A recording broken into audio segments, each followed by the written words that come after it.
J'ai répondu à la commande du commissaire qui m'a demandé de travailler sur cette simèse un mural de façon à pouvoir accrocher des œuvres dessus, des œuvres qui ne seraient pas les miennes. Alors au départ, je me suis dit c'est compliqué, tout ça je ne vais pas y arriver.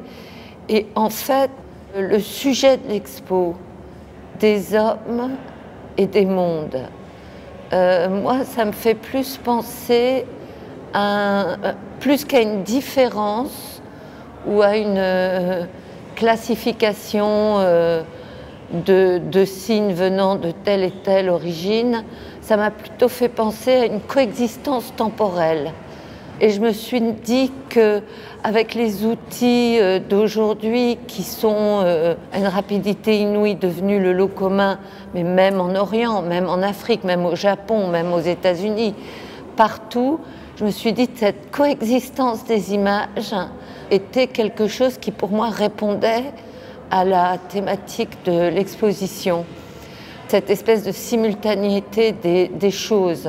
Pour moi, c'est les images, mais ça peut être les films, les textes, les paroles. Donc ça m'intéresse beaucoup parce que aussi il y a cette idée de science-fiction, mais qui date des années 70 et même avant, que plusieurs mondes seraient possibles en même temps. C'est-à-dire que, c'est drôle parce que la science arrive à ça aujourd'hui, de dire que le temps n'existe pas et que le temps est coexistant à d'autres temps.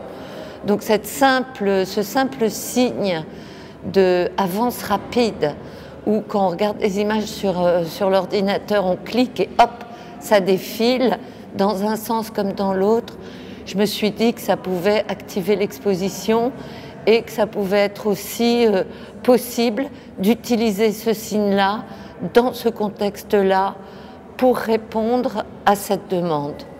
Voilà. Et d'autre part, la couleur bleue, je me souviens que j'avais vu il y a plusieurs années, avant qu'il soit refait, le musée Jacquemart-André, j'avais vu une sorte de flash parce que les murs étaient peints en bleu assez soutenu et dessus, il y avait un petit Piero de la Francesca. J'avais trouvé ça, mais d'une beauté extraordinaire, quoi. Et donc je m'étais dit, un jour, je peindrai un mur bleu pour accrocher des tableaux dessus. En l'occurrence, l'occasion m'en a été fournie. Bon, c'est pas mes tableaux qui sont dessus, mais au fond, ça n'a aucune importance. Le choix des couleurs me semble toujours très difficile. Et en plus, ce choix est souvent guidé par des histoires de goût et d'humeur, en fait. Et donc, j'ai essayé de mettre à distance cette affaire-là.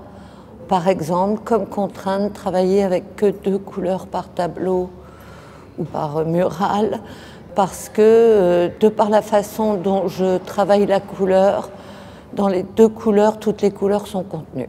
C'est que je vise à une simplification, ce que j'appelle un dégraissage de la peinture, de façon à travailler avec ce qui reste.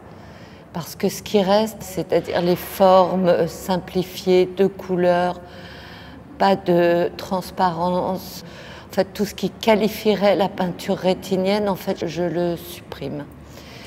Et c'est une façon d'essayer de travailler avec quelque chose qui serait plus de l'ordre de l'universel, d'un langage qui serait compréhensible par tous. En fait, ce n'est pas du tout le cas parce que l'extrême simplicité qui n'est pas simple, finalement est difficile à comprendre.